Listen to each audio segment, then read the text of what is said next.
The moon. Everybody is obsessed with the moon. Hashtag moon baby, hashtag child of the moon, hashtag moon this, moon that, all of this stuff with the moon. What is up with the moon? So I actually took notes for you guys on some of the key points on how to work with the moon, what the point is of working with the moon, and even if you're somebody who's been working with the moon, hopefully this will provide maybe just a new perspective, maybe a fresh perspective on how to simplify things, or maybe a more in-depth perspective if you want to even deepen your moon practice. So without further ado, let's dive in. So the first note that I took for you guys is that the moon is associated with witches, but it's for everyone. This is a really, really important point because everybody is like, oh, the moon is a thing that witches do, blah, blah, blah. And yes, witches work with the moon. Some witches work with the moon. Not all of them do. But what's really important to remember is that the moon is a thing in the sky. We are all humans. We are all earthlings. And therefore, the moon and working with the moon is not just for quote-unquote witches. It's not just for people like me who run around with pentacles everywhere and, you know, sporting moon fashion products all the time. The moon is something that is affecting every single thing on this planet. It's inescapable, and what's really important is to tune into how the moon actually works and how it affects you so that you can actually use it as a tool to make your life easier and more fun and more interesting, as opposed to just floundering in a sea of confusion. So I just wanted to kind of clear that up because you always think of like witches dancing under the full moon, and nowadays on Instagram everybody has moon necklaces and it's, you know, hashtag witches of Instagram or whatever. And that's great. I love that everybody is stepping into this realm of tapping into moon magic, but I think it's just really important to kind of peel back some of the layers of that and remember that the moon is for everybody.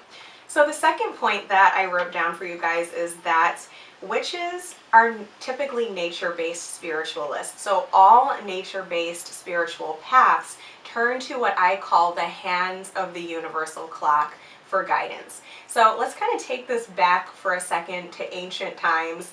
Back in the day, before we had things like giant ring lights that glow and make sparkly circles in your eyes and, you know, fluorescent lighting, humans were pretty much on their own in nature. So they had to look to the things that could help them along their journey, the things that would literally keep them alive and help them to understand how they were going to plan for the future and how they were going to, you know, set themselves up for success.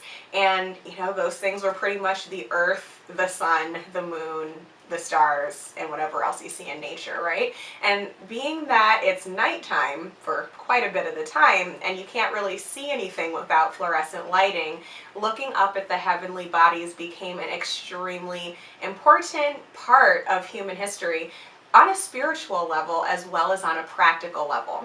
So what I'm going to be talking to you about in this video is kind of how to combine that spiritual concept with a practical concept. And as always, that's pretty much what I do in general on this channel, because I believe that witchcraft is not just about like woo-woo, I'm sitting in the circle with candles and whatever. It's about actually using the forces of nature and the energy of your own consciousness to actually move your life in the direction that is going to be most fulfilling, because the whole point of being alive is to live a fulfilling life. So that being said, in the ancient times, people actually planned their lives around moon cycles. And that might be kind of hard to realize now, especially if you live in Western culture where we use the Gregorian calendar. But the concept even of the month is something that originally came from the concept of the moon. The moon moves in 28-day cycles. That was how people used to track time, essentially. You know, obviously you have the day, which is 24 hours, that one's pretty obvious, and then when they wanted to start getting a little bit more advanced and planning ahead, they would use the moon as their way of keeping time. So instead of saying how many months has it been, they would, or how many years has it been, they would say how many moons has it been. So obviously when, you know, the Gregorian calendar came up with its system for trying to make sense out of stuff in more of a practical way, they kept the concept of a month being approximately 28 days, but in order to fit into their 365-day calendar, it kind of got misconstrued, and so it's not exactly on the new moon always that the new month starts. Interestingly enough, when I'm filming this in June 2019, we actually did have a new moon, we actually did have a dark moon, I believe, if I'm getting my dates correctly, on the 1st of June, which was kind of cool. And it's always fun when that matches up, but it doesn't always match up. So something to keep in mind here is that working with the moon can be extremely simple if you're already used to planning things monthly. You can kind of just shift your schedule around a little bit so that you are putting significant parts of your practice or significant parts of your intentions and the way that you're functioning on appropriate moon phases. And we're going to get a little bit into that in just a minute. So me being a psychological witch, I always like to throw in there that this is backed by science. Now, obviously, all the different practices and beliefs and like woo-woo sides of things of, how different spiritual people choose to work with the moon and believe what the purpose of the moon is and all of that, that is all up for debate. It's up for you deciding if it resonates with your intuition or not, and all of that sort of thing. But that being said, the concept that the moon has a clear and obvious effect on Earth's energy and on the creatures of the Earth is a scientific fact. I'm sure we've all seen videos of like the moon pulling water up so that the tide rises much higher on nights when the moon is full than it is when the moon is darker. I've actually even seen footage like that where they speed it up and they show something in fast motion of how plants are affected by the pull of the moon. Just all kinds of crazy stuff. Clams, I believe. There's something about how clams function when the moon is in different phases. You can look all this stuff up. It's really freaking interesting. And my spiel of how I believe that works for humans is that we are a part of nature just like anything else, but since we are kind of larger animals who have a lot of complexity to our makeup, and we also happen to have these really brilliant minds that are always trying to make sense out of stuff but actually screwing stuff up because we're too smart for our own good, it's easy for us to overlook the fact that the moon does have a pull on us. So, physically, there are physical ways of proving it as well. For example, I remember one time when I was a little kid and I was on a camping trip, I took my shoes off and I couldn't put them back on. And my mom told me it's because the moon is full and the water in your body is expanding or something to respond to the fact that the moon is full. And I remember just crying and be like, I can't put my shoes on. But stuff like that. And then also, there are statistics, a lot more obvious ones that people like to talk about the psychological aspect of it.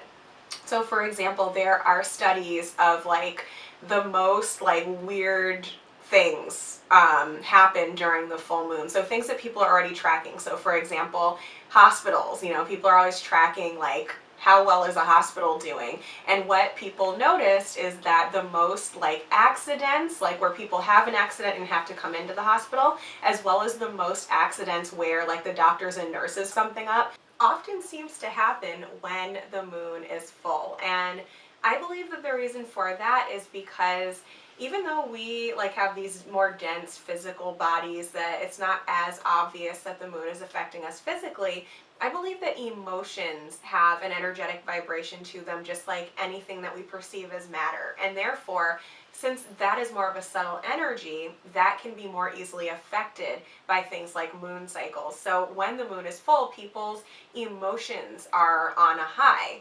And sometimes that means you're manic and excited and feeling good and partying and connecting with other people and, feeling more social or, feeling more creative or whatever it is.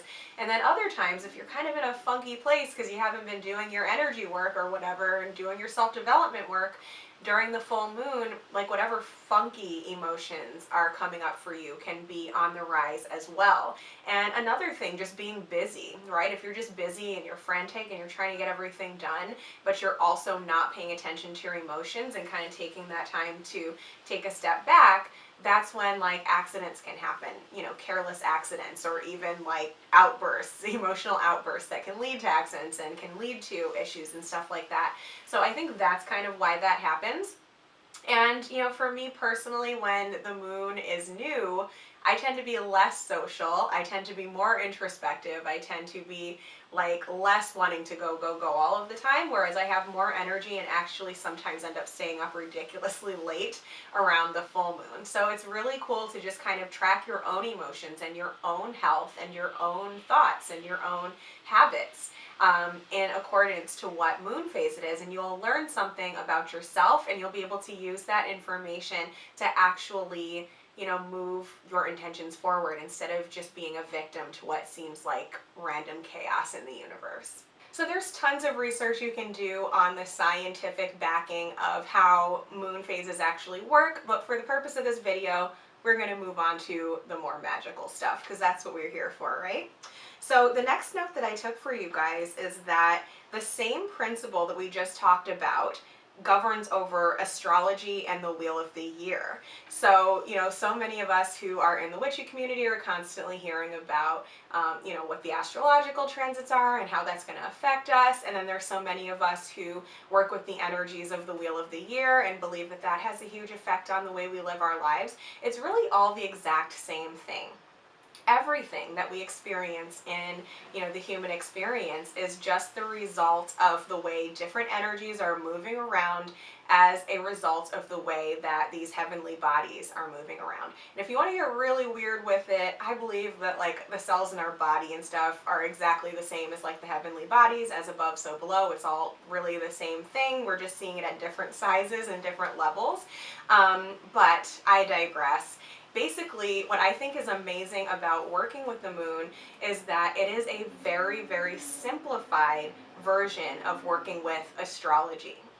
So if you're like me, you don't necessarily know everything about astrology. You know, there's tons of ins and outs to it. There's all these planets and houses and da da da da da da da. And it's all really awesome that we have amazing people in our community who can teach us about that, because they've made it their life's work to focus on it. But if you ain't got time like that, then working with the moon can actually be extremely profound. So whether you're somebody who has like delved bigger into astrology and kind of gotten overwhelmed with it, and it feels like your practice is just confusing and you're always trying to keep up with all this stuff and you're kind of getting anxiety about it and you want to kind of go back to basics, or if you're somebody who's just getting into this concept in the first place and you don't want to overwhelm yourself right away, working with just the moon phases. I'm not even talking about full moon in Capricorn, new moon in Pisces, all of that stuff. Like literally just the moon phases of full, waning, new, and waxing, and that's it. Just getting started with that will literally change your life. It's simple, it's easy, and it's effective. So that is what we're really going to be diving into in this video. So another thing to keep in mind is that the moon is 28 days, and that is actually really, really convenient for starting this practice of working with the cycles of nature, because we kind of think about the cycles of the universe almost like hands on a clock. Like you could think of the day as the second hand, and you could think of the year as like the whole 12-hour, you know, clock face. And then you could think of the minute hand as kind of like the moon phase. So, you know, think about a day. Like you can be so wrapped up in your routine that you don't even realize that a cycle is happening, just because it's just so repetitive. It's easy to overlook it. Same thing with a year. A year is so freaking long that you can kind of lose interest or lose focus on the way the cycle is actually working, just because there's so much time waiting for that pattern to emerge. But the moon is kind of a sweet spot that's right in the middle. It's very noticeable because, you know, it's a long enough amount of time for you to, you know, really have to kind of pay attention and observe what's going on. But it's also a short enough amount of time that you're not going to lose interest in tracking the cycle. So that's why I think the moon is so magical for so many people.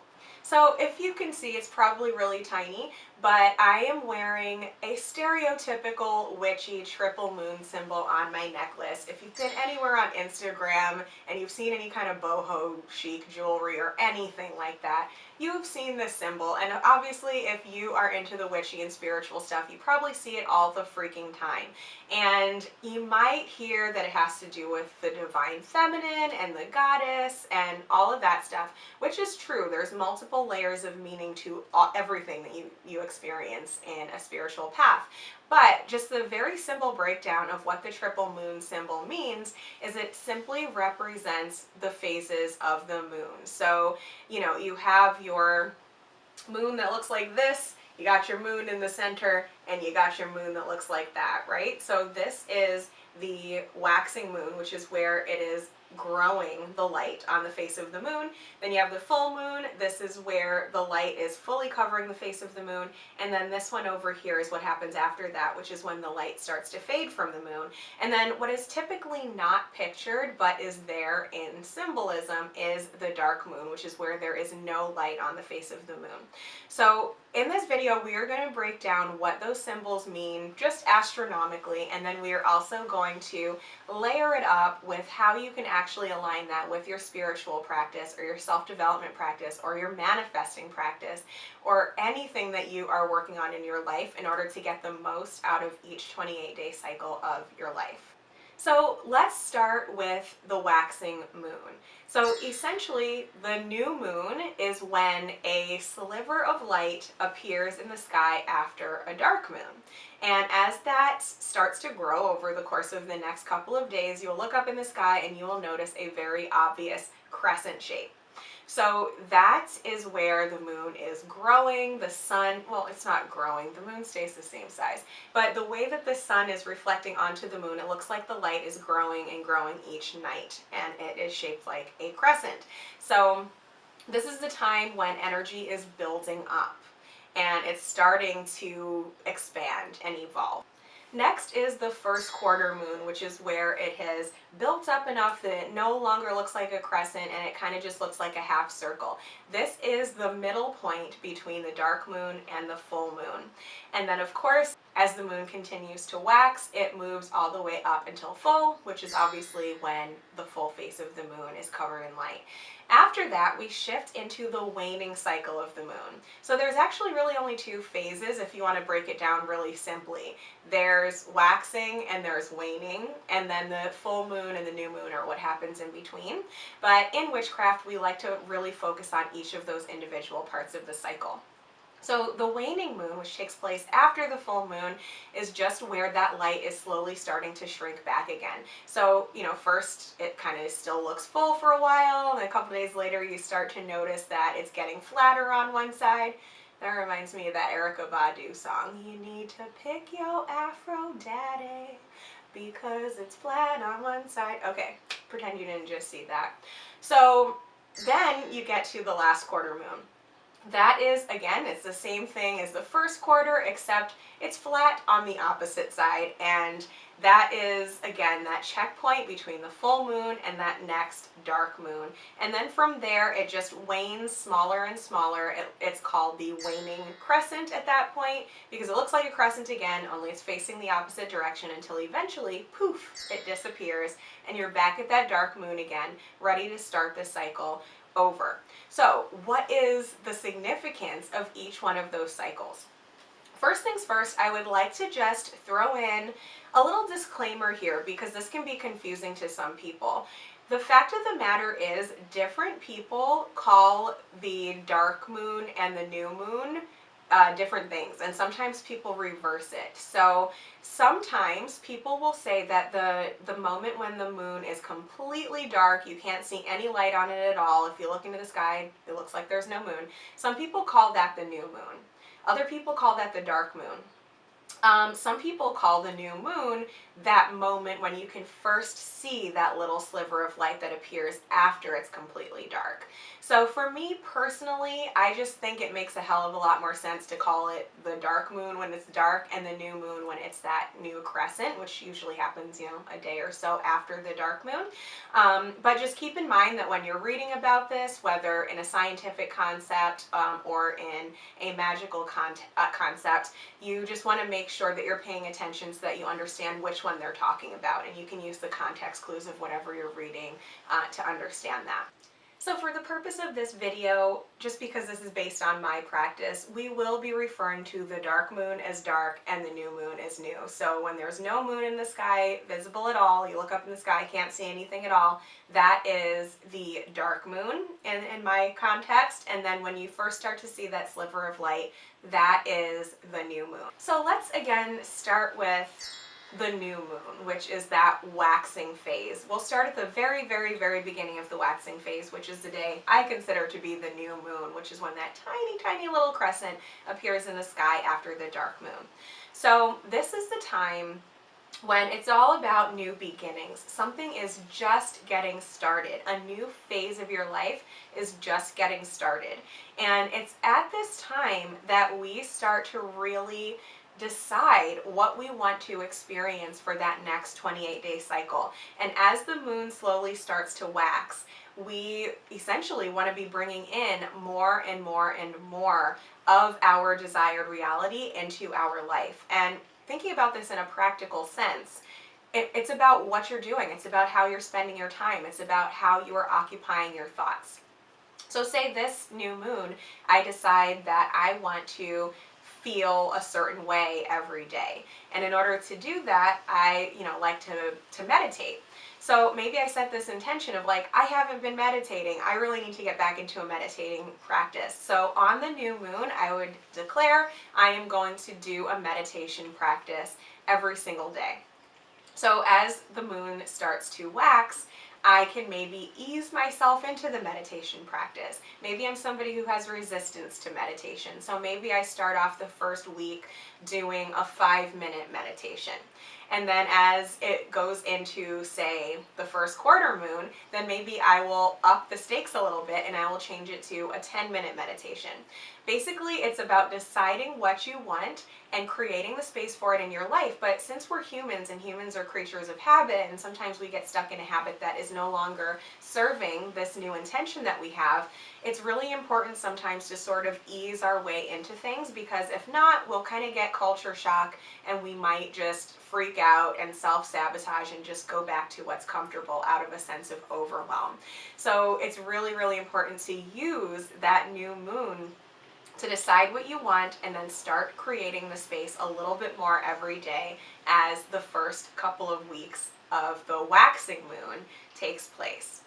So the second week of the waxing moon is actually that first quarter, when the first quarter of the moon is lit. And this is not normally considered like an official SBAT on the witch's calendar. The official SBATs tend to really just be the full moon, the new moon, and sometimes, the dark moon, depending on whether they're calling it the new moon or the dark moon. But I think it's actually really cool to take a moment to check in with yourself on the quarter moons, because even if you don't want to do some elaborate ritual, it's just really good to keep track of where you are at. Keep track of how far you've come, if you need to tweak anything, if you need to simplify anything, if you need to make something a little bit more complex, or just kind of shift things a little bit, because you realize at that first quarter moon you only have 3 weeks left, which is a lot, but it's also just good to have an understanding of where you're at.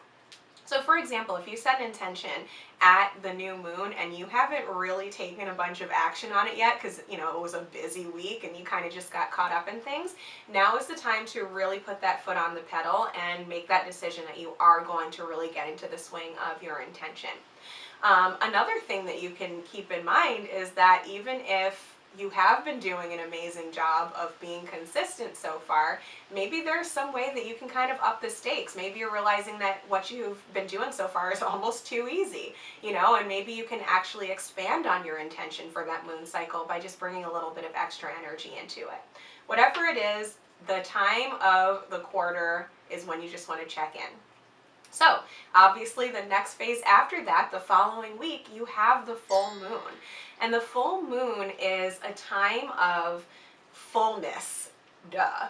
But it's a time of really kind of taking a look at how far you've come and kind of pumping yourself up, because everything in nature is kind of at its peak at that time. And you are kind of at your peak at that time. And that doesn't mean that you have to have fully manifested whatever you were trying to achieve for that moon cycle by the time that it's the full moon. It just means that that's the time when you need to realize, like, this is my peak energy. I need to take this energy and apply it to something so that for the rest of the moon phase, I am really where I need to be in order to make this intention happen. Another thing is that it's a really, really good time to have outward going energy. So since you tend to have, you know, more of that fullness and that expansive energy around the full moon, it can be a really good time to actually share something or put something out there or connect with others about it. Maybe, you know, you've been working on that meditation practice on your own, and maybe by the time it's the full moon, you're getting more excited about it and you want to maybe invite a couple of friends over and do a meditation circle, and then have a party after, whatever it is. Or maybe you've been working on some piece of artwork or some project, and maybe that full moon is when you want to start talking about it on social media or something like that. It's a good time to kind of put energy out because you have a lot of energy within you to give.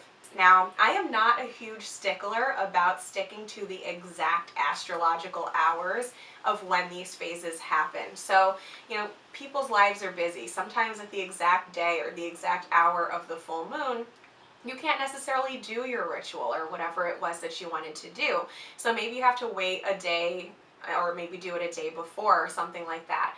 It's said that the first day or so before the full moon and the day or so after the full moon, you can still, you know, really work with that full moon energy because the moon is still basically full. So just kind of keep that in mind. But something that's important to remember is that after the first 2 or 3 days tops after the full moon, we're already getting into that waning moon energy, which is kind of a very different energy from that waxing or that full energy. I honestly feel that the waning moon energy is sometimes the most powerful and the most potent for me, mainly because I'm really into shadow work. Like, I believe that digging into the things that are not working or the things that are hidden, and kind of bringing that into the light and transmuting it, cleansing it, transforming it into something that's more useful is, you know, just such an important part of my practice. And that is the time of the waning moon. That's kind of what corresponds with that. It's about taking the things that maybe need to be transformed and then clearing out whatever needs to be cleared out to make room for that transformation to happen or for that clarity to come. This is the time when you want to just be getting rid of stuff that doesn't work anymore. You'll kind of take that moment when it's, you know, say the last quarter moon, and you want to really look back and be like, okay, what has actually happened in the last 3 weeks of this moon cycle? What have I been doing amazing at? What hasn't been going so well? What are things in my life that I've noticed I want to change? What are things in my life that I've noticed I love and want more of? And you kind of want to take that inventory and then use that next week, which is the week between the last quarter and the dark moon, to like really just cut some stuff out, clear some stuff out. So for example, if you are doing that meditation practice, for example, but you have noticed that your phone always distracts you or something like that, then maybe you want to start, you know, deleting some of the apps on your phone or something like that. That's kind of a very silly example, but essentially you want to notice like what has inhibited your growth, and you want to start taking whatever steps you need to take to get rid of those things so that by the time the next moon cycle happens, those issues won't even be there. They'll be eliminated and you'll be able to elevate even higher into your intention in the next cycle. And then finally, at the very end of the moon cycle is of course that dark moon, which is where there's no moon in the sky. And this is an extremely powerful time to just kind of reset, hit the reset button. I tend to think of this as possibly the most powerful of all of the days of the moon cycle. That's just me personally, but like if you're somebody who's busy, maybe you have a lot to do and you don't have time to do a ritual every weekend or whatever, or whenever there's a moon checkpoint, and you only have like one day a month that you can full on go into ritual and like really do your self-reflection and really do your intention setting and just all of it in one day. I would actually recommend just doing everything on the dark moon. It is this just like magical portal, like a time between times. It's almost like it's not the old moon phase and it's not the new moon phase yet. It's just this kind of empty void of possibility in the middle of that. So you can just take a look and reflect at your whole last 28 days and discover, what did you learn? What did you experience? What did you achieve? What did you release? All of that kind of stuff. What were your challenges? And then just maybe journal on all of it. If you're somebody that does tarot readings like me, do a full-on tarot reading that day. Whatever your ritual is that you like to really do to self-reflect and fully understand where you're at, and then get that clarity on what you want to do next or where you want to go next. The dark moon is just the perfect day. It's just all encompassing. You can pretty much do all of it. The only thing that I don't necessarily recommend, and again, this is just my opinion, use your intuition. But the only thing I don't really recommend for like that dark moon phase and the few days around it is trying to like make something happen instantly, or trying to like have really outgoing or forward moving energy, because lunarly speaking, the energy isn't really there for it. It's really more of a time of like calm and pausing and inner reflection and all of that sort of thing. Now, that's not to say that that's an across the board rule, because in my practice, I have definitely come across people who it's almost reversed, right? Like maybe they have more energy around the dark moon and the new moon than they do around the full moon, and vice versa. It also, if you're a menstruating female, it also has to do with that, which is like a whole nother video that we could go into. So something to keep in mind, if your energy doesn't seem to perfectly match up with the typical definitions of what the energy is doing during the moon cycles, you might want to look into other factors such as your own cycle and stuff like that. But, that being said, that dark moon is just extra freaking powerful, and it's my favorite. So just to kind of wrap this up, I'm just going to kind of give you a basic rundown of like how I work with the moon. I have been working with the moon on and off more and more consistently for many years now, probably about 6 or 7 years. I don't know, not very good at telling time. But ironically, because we're talking about telling astronomical time, but like I discovered the whole concept of the moon, as well as probably the concept of like paganism and witchiness in general, when I read the book Red Moon by Miranda Gray, which I highly recommend. It's very much about the woman's menstrual cycle, but it also really explains how it's the exact same cycle as the moon. And I started really paying a lot more attention to the moon at that time. And I have discovered that the simpler the better sometimes. So when I was first getting started with my practice, it was easiest and most effective for me to just work with the phases of the moon.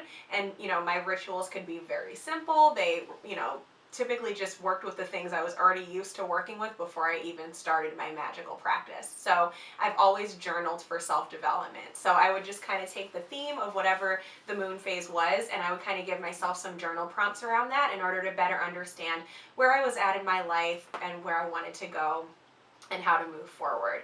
And it was really more just about observing. It was also just about observing my energy patterns and my moods and, just what was going on in my life during each of the cycles, so that I could get an understanding of how I typically responded to the phases.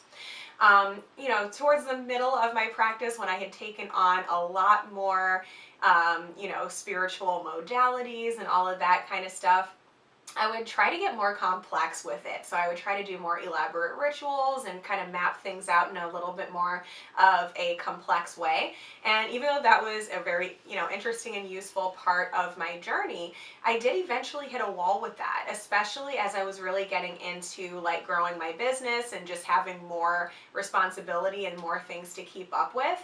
I kind of realized that that just became kind of overwhelming, and I felt like I was kind of having that spiritual burnout and trying to do everything at once. And I actually kind of went into a phase where I wasn't even paying that much attention to the moon. Like I would maybe just check in and realize, oh, it's the new moon this week, or oh, it's the full moon this week. Maybe I should, do a little something, or just be conscious and present with it. But I kind of fell off the bandwagon of having, a specific practice around it, just because I had gotten so overwhelmed and I, was focusing on other things. But I, full circle, that's how we grow in circles.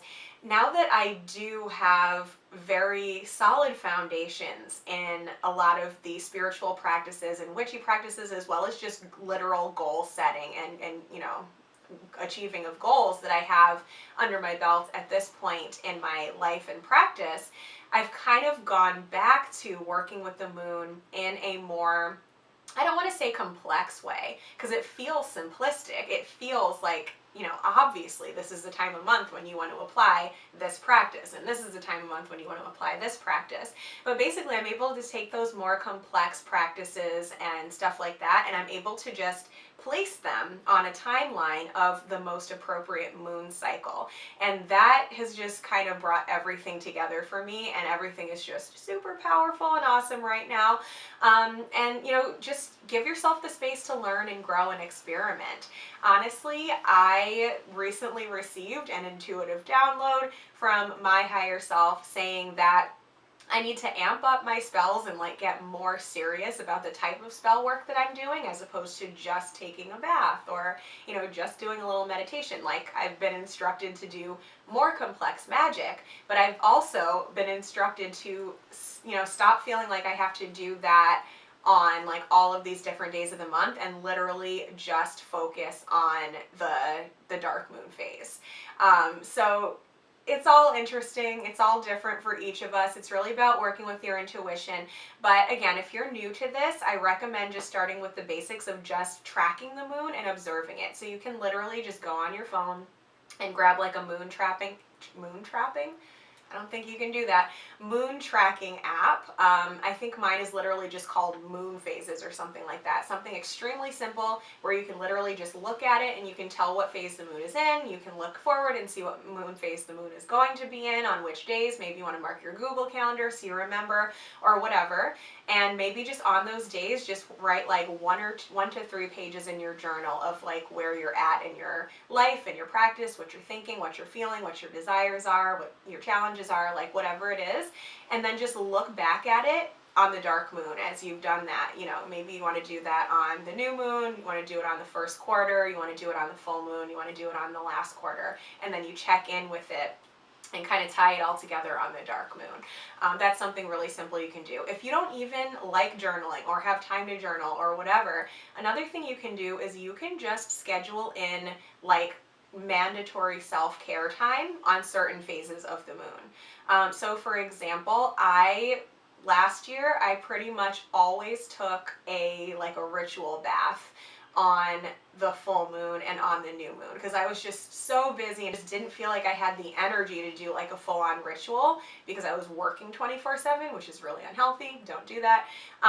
But just having those check marks, along the course of the month to remind you, hey, check in with yourself, be a human, integrate energetically what you've been through, and then give yourself the energy you need to move forward. Even just that in and of itself can be immensely freaking powerful.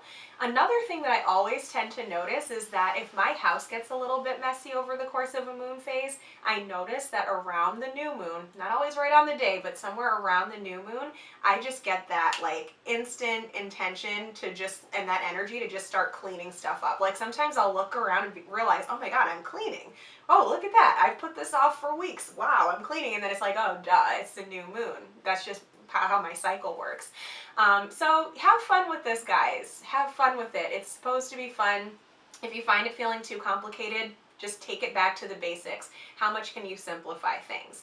Or if you're more of an advanced witch like me and you have learned tons of different modalities that you're really starting to feel a grounding in, try re-racking and aligning how you work with those different practices during witch phases of the moon, and just do that consistently for a few months and see what happens. So anyway, guys, thank you so much for watching.